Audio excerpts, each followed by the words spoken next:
So welcome to Finding Your Footing During International Transitions. I'm Christiane Beinroth and we'll move forward, yes. I'm Christiane Beinroth with Azurate Online Consulting. Thank you for joining in. This is part 2. We had part 1 in December already, but there's just so much material to cover that I decided to do a second portion. I'm Christiane Beinroth. I'm an online coach, consultant, online strategist for anybody working and living internationally.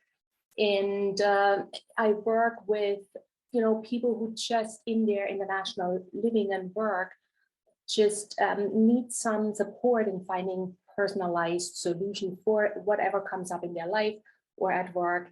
And I also move into supporting HR, anybody who works with expats and internationals. That could be an assignment manager.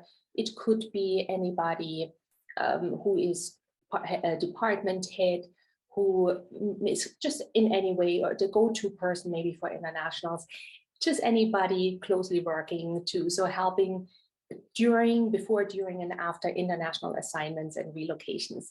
I have lived in 5 different countries. It has been Slovakia, Hungary, Austria, and then 11 plus years in the US.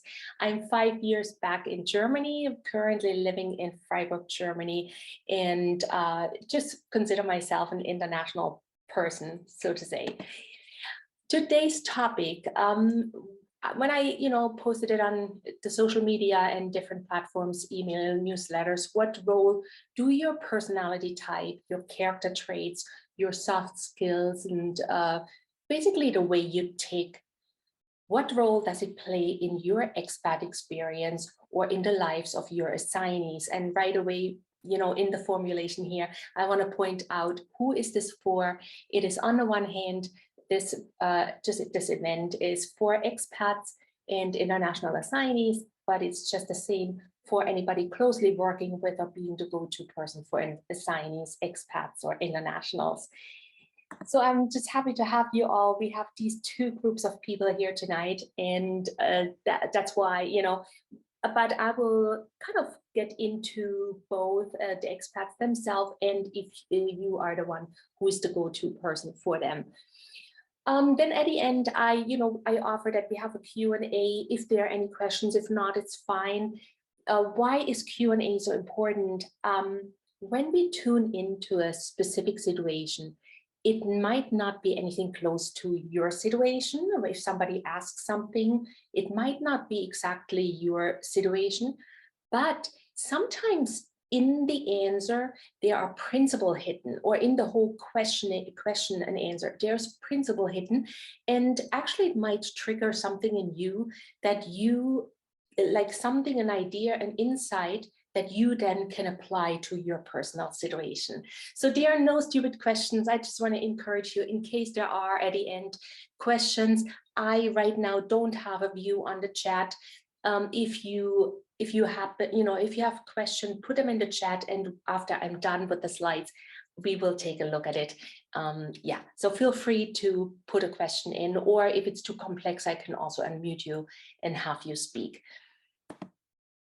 Now, with the topic, finding your footing during international transitions, it implies that we lose our footing. And if we lose our footing, it makes a huge difference who is losing the footing. So, and that was already the focus in part 1 that we had, that actually it was, not so much about what it is, why we lose the footing, kind of what is this banana peel, so to say, because we know that if we have international transitions, if we have, any decision making, international living, there's always something that can kind of feel like we're losing our footing a little bit. So it's more about like kind of how is our inner strength, our core, or maybe here in this case, the cane, what is giving us also anchors and stability in it.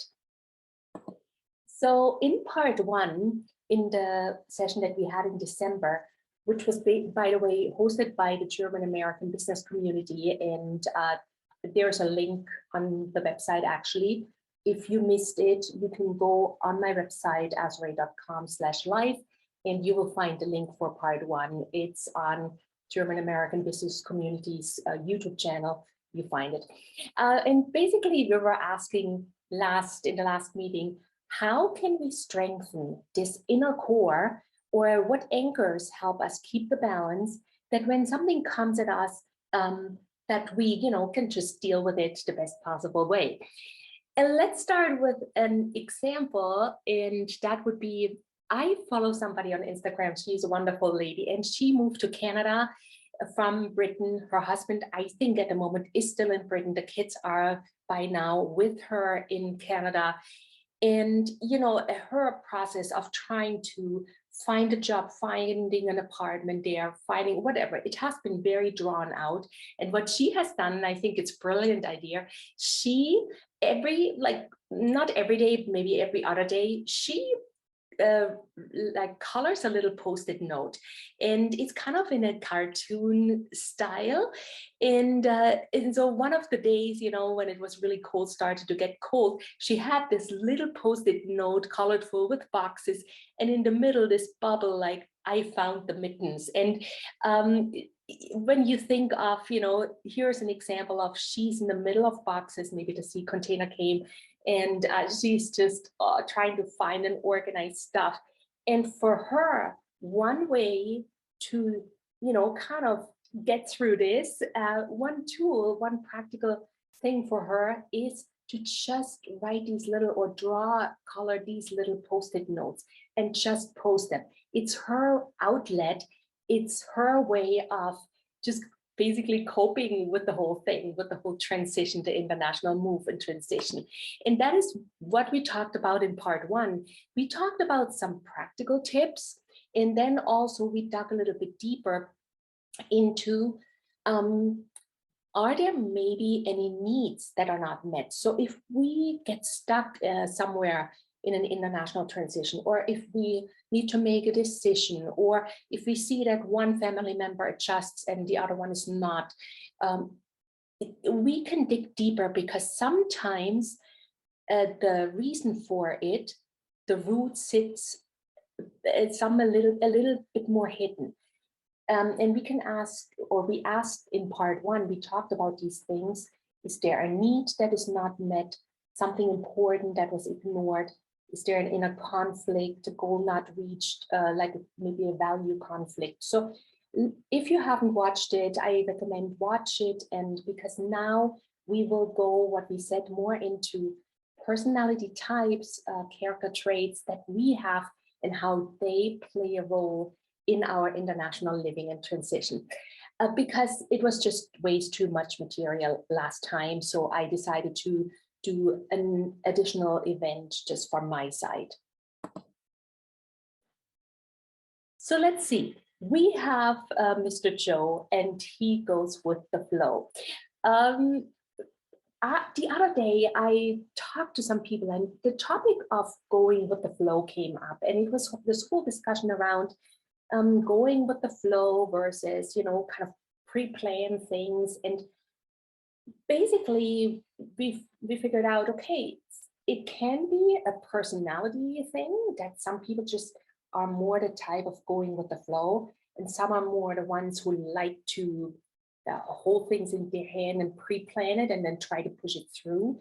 It could also be a cultural thing a little bit. I would say the German culture is way more kind of pre-planned and organized than maybe other cultures, who maybe just go more with the life and with the flow. Or it could be a trend, in society. It could also be that. So here we are right in the middle of our topic, basically, because this is one of a personality dimension, going with the flow versus being somebody who likes to be a little more controlling, and taking the lead and pre-plan. Now, when you think of international living, because we want to tie these things, of course, into international living, into the topic, when you think about that, of course, going with the flow, when you have an international transition, it's much easier. You come to a different country, the system is different, and it's good when you can just take things a little more easily. So we want to know, why would knowing more about these dimensions or aspects about our personality be helpful for, number one, experiences in a transition with decision making and so on? Like, why would it be helpful? Like, what difference does it make? And I think, I will try to explain it. Like, I think putting things in words, if we can put words and structure to a situation, it has the effect that you can better detect and define an issue or have more insight on it. It's not that blurry, it becomes clearer and also puts things in perspective, which then in turn gives you an absolute advantage for finding solutions. So let's say you know that you're somebody who has a hard time going with the flow. It's just knowing it and defining it for yourself. You can then put it a little bit more in perspective when you are in an international transition and you have a harder time. Also is the question, why would knowing more about these dimensions or aspects of your personality be helpful for anybody employing, training, advising internationals or assignees? It's simply, with this knowledge, number one, it's always kind of expanding, because it's in terms of emotional intelligence, cultural intelligence in general, expanding, but for yourself, but you are just better equipped again to maybe detect things that might be going wrong with the people you work with. Okay. Another example, the listening, observing introvert. So we have, some dimensions, and I would say the most well-known dimension would be extrovert, being an extrovert or an introvert. And of course, when you think of moving to another country and, like getting to know new people, trying to build a social network, what comes more handy, being extroverted or introverted? Of course, being extroverted. But then on the other hand, being an introvert who is just good, and they're usually better at listening and observing, if you have that and you apply it well, you might just be the one connecting with key people, some key people for you that might be then maybe some few connections you have, but they are valuable connections. So what I want to explain with this here is, while some dimensions seem to be more useful for expat living or international transitions, and might as well be to a certain degree, like the extroversion, every type has its advantages. Being an introvert has its advantages just as well when you are living and working internationally, because you might be much better at observing, maybe even at perceiving another culture, and then acting more culturally intelligent as a response. So just because some kind of personality types or dimensions seem to be a little more practical for international living, don't put down if you are the opposite, so to say. Basically, what I encourage you to do, or what we want to do, is acknowledge where we are at, and then really learn more about how we can be smart in regards to using our strengths. So if I'm an introvert, how can I use it to the best possible? And then learn more about how you can grow your capacity in your weaker areas. Where can you practice to be more outgoing or something like that? Okay, let's move on. So there's room for growth. We're constantly growing. We learn as we are going. It's like playing golf. We just keep adjusting. And I mean, we navigate in another culture, we try out, we just take the courage, and then, if we feel like if something doesn't work out right, then we just keep changing and try to adjust our communication or how we act, our body language, and so on. So let's get to those big words that we put out there, that I put out there: personality types, character traits, soft social skills. And it's kind of like, okay, what is what does one thing have to do with the other? And, you know, we might say, what is fixed here? I mean, in a certain way, let's go back to introvert, extrovert. Okay, I am an introvert. So, well, that's fixed. That's just my personality. Of course, some, you know, if you kind of go online or into resources and you know, read up on these things, you will recognize that these terms sometimes are used interchangeably. So I don't want to go into really spending too much time trying to define these. What do we want to point out? Yes, while some things are maybe fixed in a sense of our genes, we inherited it, a certain maybe personality type, or we were really strongly like imprinted in the early years with certain character traits, you know, depending the social economic circumstances or upbringing, or then later maybe education, life events, how they formed us, that kind of developed character traits or soft skills, decisions, present situation, culture, whatever. Basically, we want to say wherever we are, for whatever reason, with a skill, with a personality trait, we can learn and grow with it. And I think that's what I want to point out. And then, of course, we always have, especially in international living, the point of culture mixed in, where we then, you know, sometimes have a hard time sorting out what is now personality type, what is character, or what is just plainly the culture we were raised in, and so on. So just to mention that, of course, sometimes, you know, we don't even know what is what. So what we'll do now, I will take some personality models. I'll pick a detail from the model because we will not spend time explaining all these models. You can look them up and Google them if you don't know them. Some you might know. But we'll pick a detail, illustrate it with a real expat experience, and then we'll take a look at how is this information useful to me, and maybe get some insights around it. And maybe, you know, maybe you get first ideas around action steps that you could take. Basically, what I want to express, let's consider it normal to reflect and take action. Let's consider it normal to learn and grow.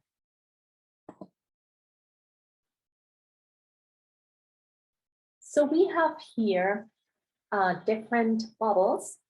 Let's start with the one with the MBTI. You have maybe heard it, especially if you're from the States, the Myers-Briggs type index, Myers-Briggs type index. It is, some people even in their whatever, you know, dating app mention it. It's just crazy. And it has like basically four topic areas, the 4 dimension areas, and it has you decide which one you are, this or that. And so you do it with 4, and that gives you a 4-letter combination.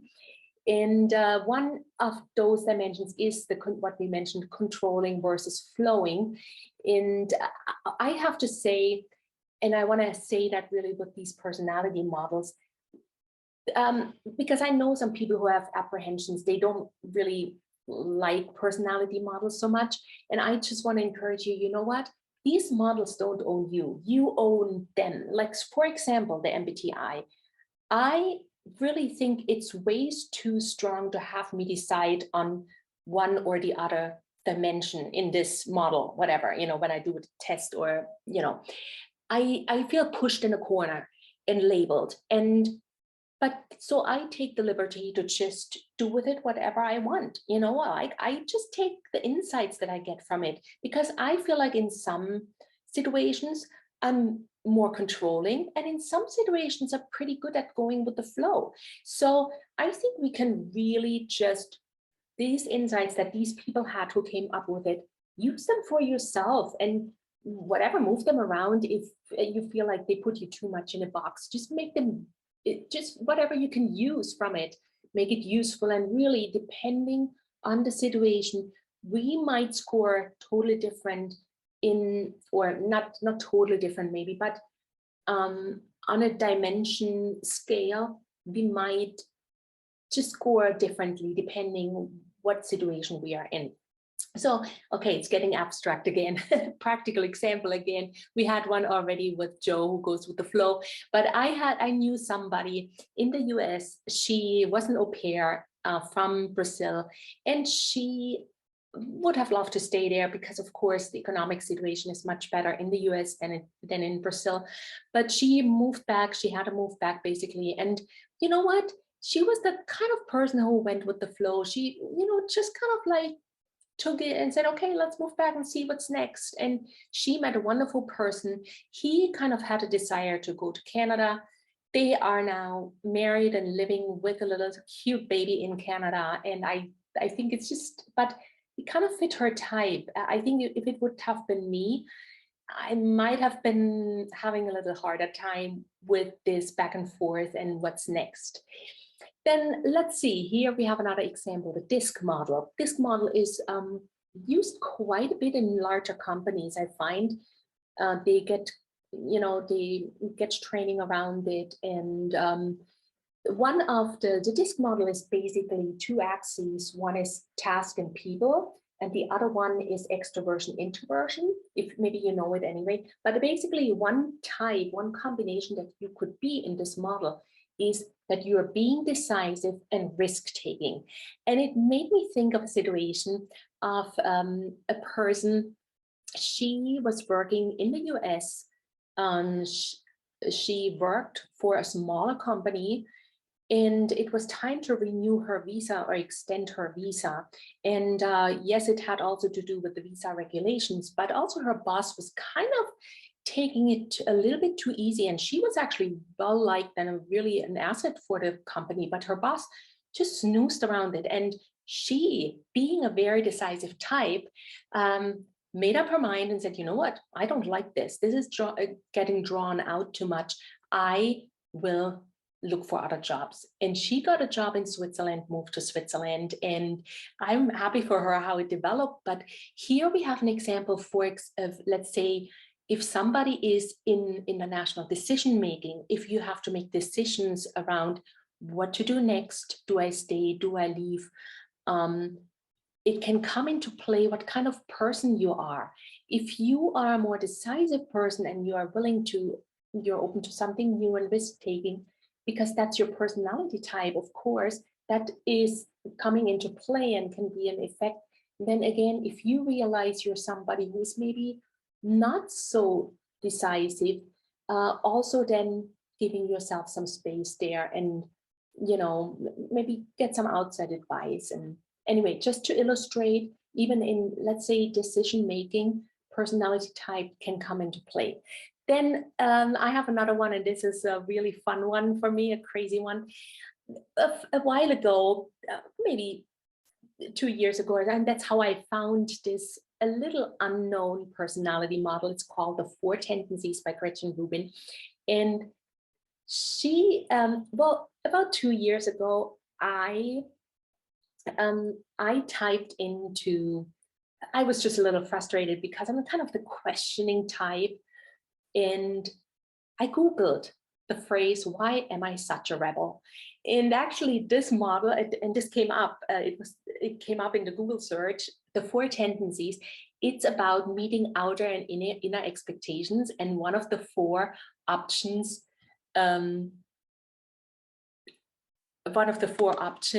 is that you are a questioner or a rebel, and I'm the more the questioning type. So, but I met this person, and he was an American working as a contractor in the Frankfurt area. And, if you live in Germany, you have sometimes in smaller towns or cities, wherever, you have these streets where you have to, and we have them in quite a few places. You have these streets where you have to drive 30 km/h max. And there are also a lot of speeding cameras, and it's quite slow. And this person, he lived just next to one of these 30 km/h streets, which was kind of pretty straight and open street. And he just could not understand, it didn't make sense to him why he should drive 30 there, and he collected parking tickets. And when I talked to him, he actually had about 14 parking tickets, and he got in trouble with the city, of course, because they were on his case. And I know this is an extreme example, but he, like, I thought sometimes when we move internationally and we get to know another, we have to adjust to another culture and how things are done and customs in a system there, different system, how things function.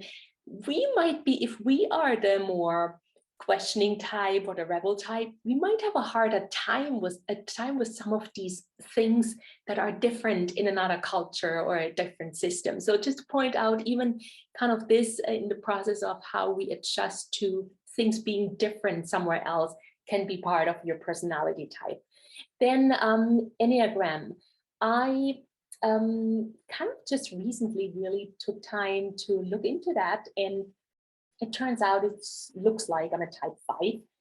And when I have an interesting insight, and that's kind of an example about myself here. And I realized that a type 5 is somebody, when things get a little more intense or don't work out the way you want, you become a little bit detached and isolate yourself. And basically, I think if I had this information a few years ago, when I had to leave the US, a few years ago, I had the situation where I had to, 10 years ago, because of visa reasons, my visa was running out and it was not really planned and so on. But it was a time when I did exactly that. I kind of, I didn't ask for other feedback, or I didn't want it from people. I kind of withdraw it myself, kind of here like a human snail, I would say. And I think if I would have known that this is kind of like how I tick, it would have helped me to maybe purposefully, still try to be a little more open. So also, I think sometimes knowing about it being what, kind of what tendency you have can help you in situations, just how to deal with a transition. And then the last one here is the ocean model. It's also known as Big Five or Big Five for Life. And it has 5 different dimensions. And one is being evenly tempered versus being worried or easily, stressed out or whatever. And it's the phrase neuroticism, something like that. And it reminded me of somebody I know, and she's married, they have 5 kids and 2 dogs, and they live in the US, but also partially during the summers in Germany. And she's just a wonderful, upbeat lady. And she is this just not easily worried type. She has to, do the international travel sometimes with her 5 kids and I guess the 2 dogs on top of it, by herself and all kind of luggage. And she just does it. And I always, when I see her, she has a smile and a laugh and a little bit of lipstick. So it's just, now imagine you have somebody who is more the variant type.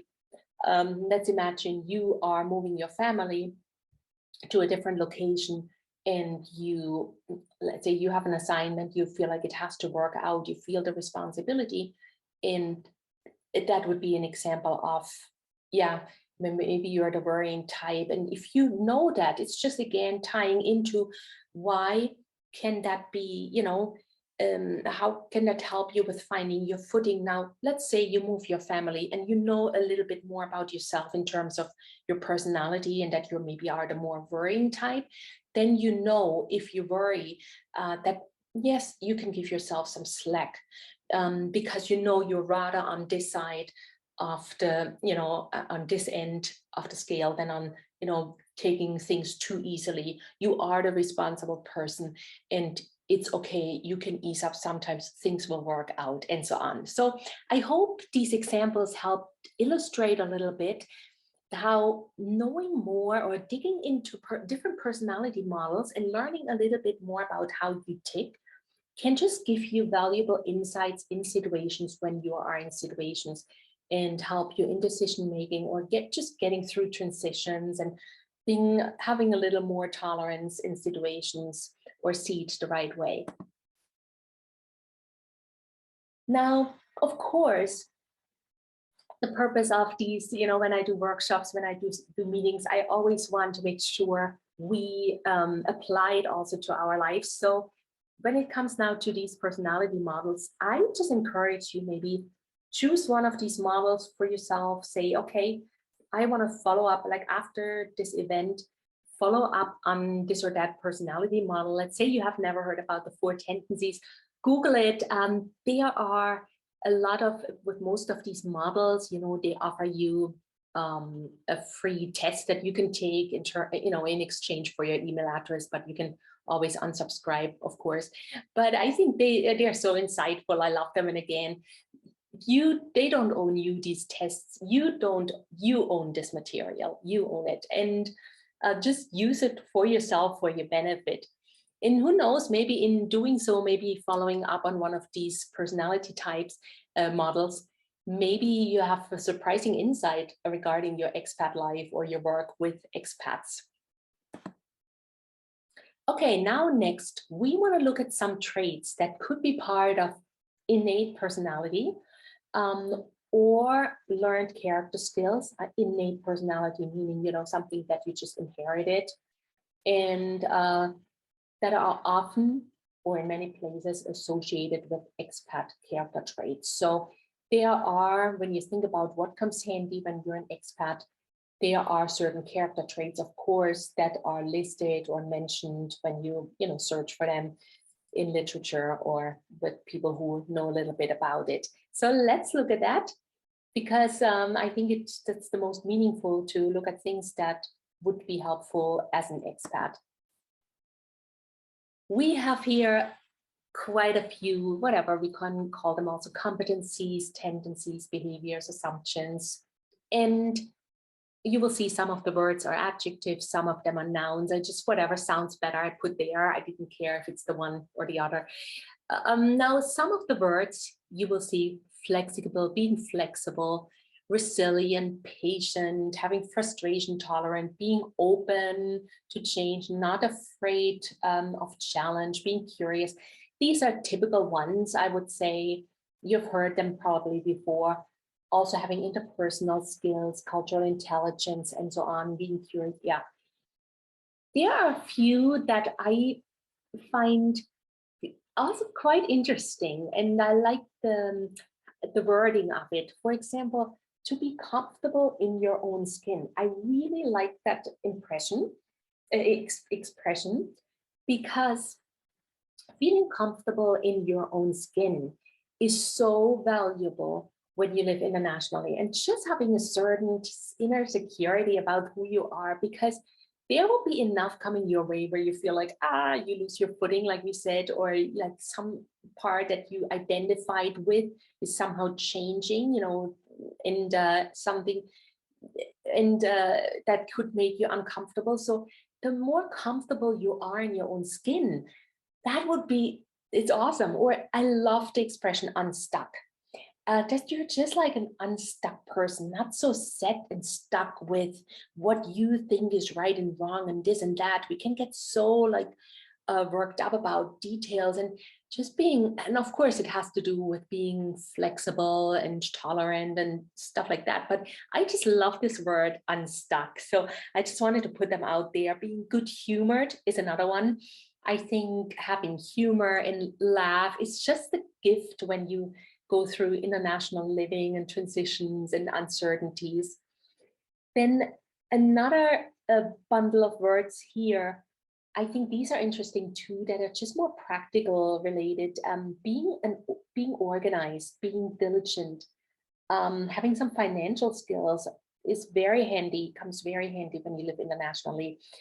Professional autonomy, and that means basically you by yourself have a code of ethics and integrity. You don't have to wait for somebody to give you the list what you should follow, but you have in you independently, you have your ethics and integrity and this autonomy, and you apply that in your professional work. It's very valuable when you live internationally.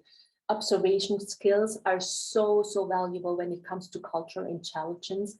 By the way, if you don't know this phrase, cultural intelligence, I encourage you to know more about it. It's also a model basically, but the idea behind it is not just to have some knowledge, some cultural intelligence knowledge, but really try to apply it then in your everyday expat living, in the way how you communicate with people, interact, and then reflect on it and see what worked, what didn't, and then readjust your actions, so to say, just how you navigate in a different culture and navigate hopefully successfully. And observation skills, and we mentioned that earlier with being an introvert, just come very handy in international living, because we quickly can observe how things work in a different country or culture.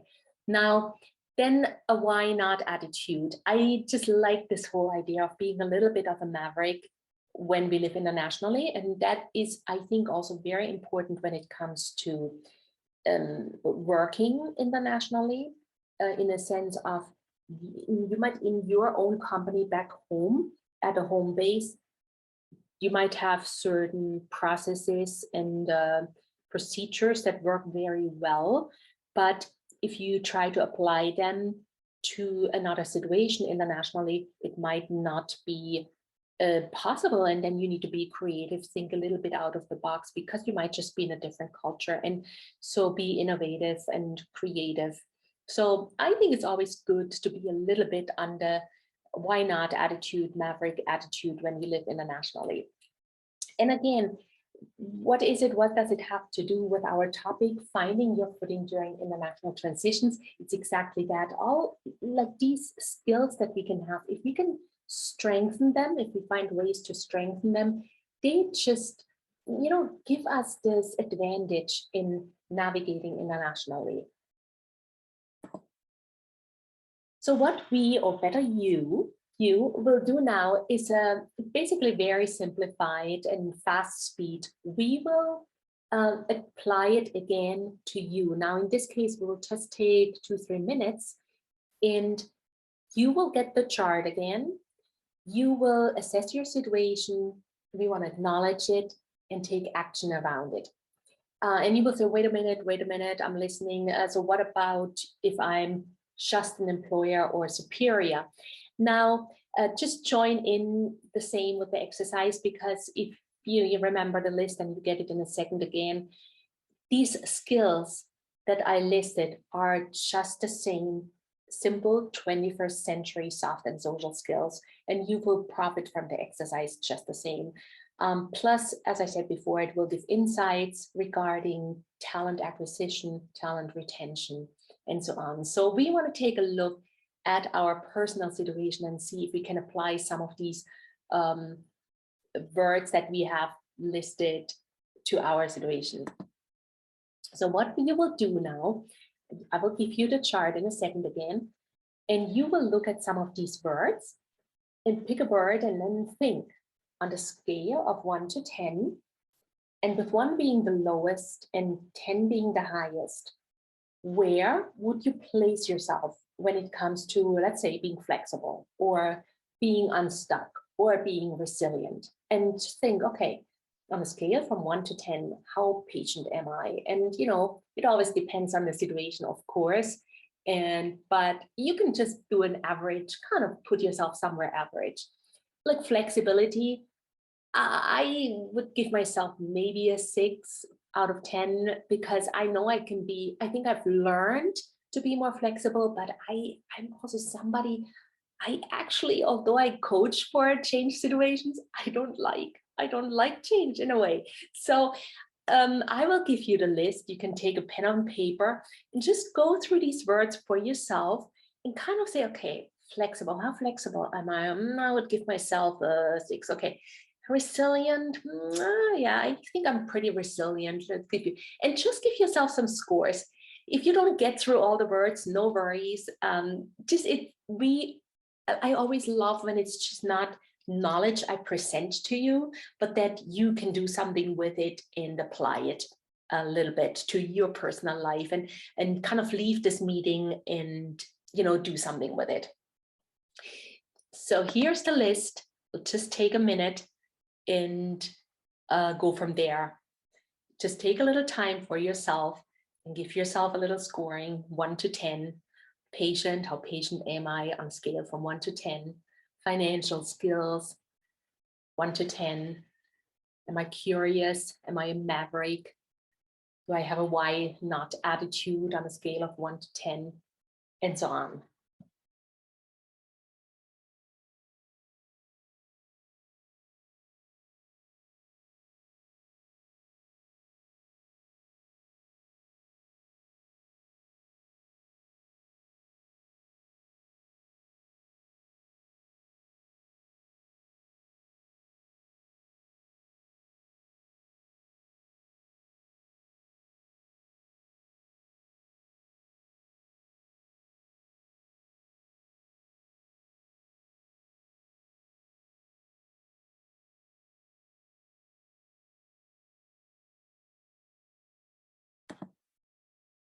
Okay, we'll cut it short a little bit. Oh, actually, let me go back for a second. If you feel like you want to take a screenshot, you can. You know, if you want to continue on this by yourself, I will, because I'm recording it, I will send you a link probably by the end of the week. And you will, you know, I will also post it. You can rewatch it, the whole thing, the whole recording, and then still, you know, do some reflections if you want to. So we'll move on just for the sake of time, so we don't get too late. Okay. What we want to do is, you gave yourself some scores now, maybe for some of the words from 1 to 10. Let's say I know I'm not too patient, gave myself maybe, let's say, a 4.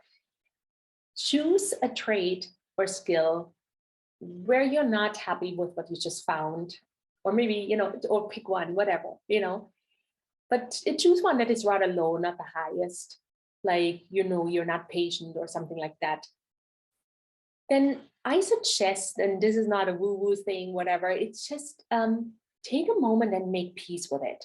It's just the way it is. That's where you are at, and it's okay.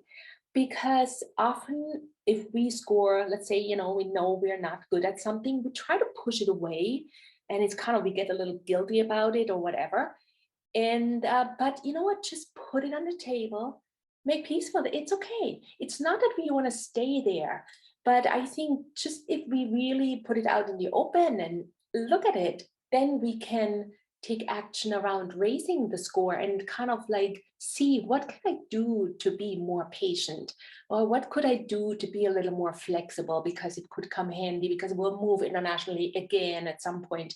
So I think it's really important, not that we want to, you know, be kind of indifferent, but simply in the way that we want to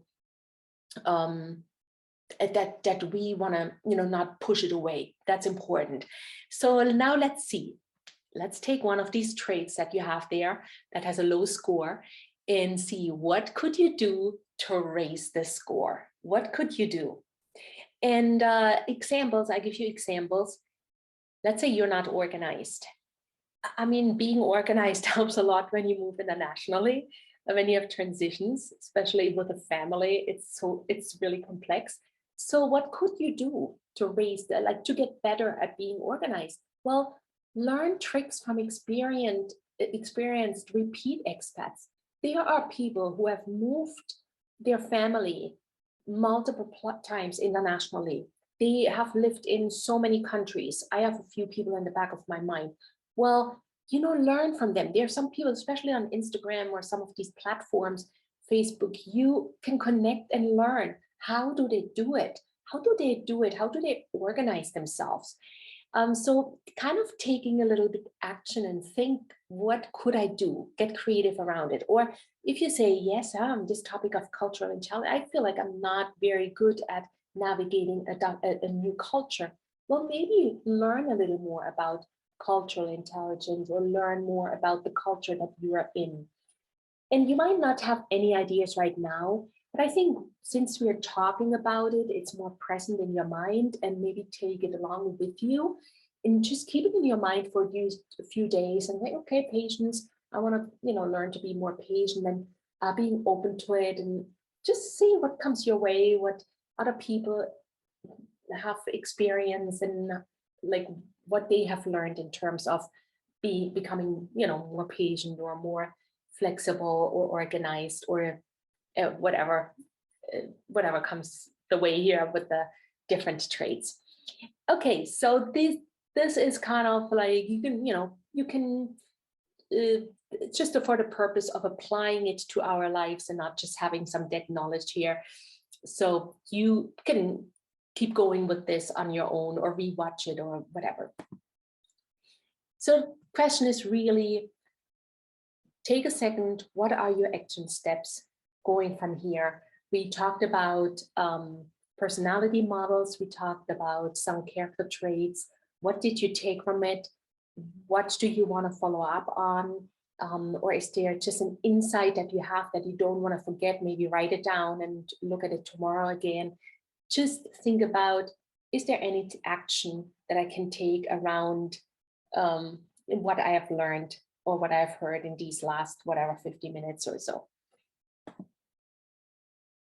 Now, I just want to mention, I'm in the process of developing a new course, and because this topic, if you listen to part 1 or also today, finding your footing during international transitions, we just rush through material here. And I know I give a load of material, and I've heard people say, well, you're giving away a lot for free here, but I think it's just, I want to share it in a sense that you get a feeling also of who I am. And what we want to do in this course, it would be around 5 weeks with 5 group calls and then also 1 individual call and some material around it. If you enjoy the 2 online events, then this is for you. Like, we would assess your situation a little deeper, learn more about your values, needs, traits, and skills, that kind of the material that we covered in these 2 free events, but just way more in depth. Then we will take personalized action because we'll have more time to hear about your situation or go into your situation and then just own it and win. So if you are interested, I haven't updated the information yet because I will I will remove the information about today's event. And so probably by the end of the week, I will have this mentioned on azurate.com/live. So if you want to follow up on that later. Then I have just here a little bit ways how you can connect with me if you want to follow me. This is my email address, connect@azurate.com. I'm mostly on LinkedIn and Instagram. Also every Monday, 10:30 to 11 a.m. I'm on live on Expat Radio. It's Expat Media Online. You find all the information on my live link on the website. So thank you for listening. Really, I hope it was something that you could take along and it was understandable. I tried to put a lot of examples in it and illustrate it. And I will stop the screen share and then see what, I will stop the screen share and then see if we have any questions. And if there are any questions, we will then then just answer them. So I will take a look at the chat in a second, or actually, I think I can do it right here. Let's see. I think we're good from the chat side. Okay, if you have any questions coming in, then feel free to contact me, write to me. It's always fun to hear about people's experiences and their questions because it just brings everything to life. Thank you so much for joining in tonight, and have a wonderful rest of the week, or if you're watching the recording, take care and contact me with your questions if if there's something coming up. And stay in touch and stay informed. Have a wonderful day. Bye-bye.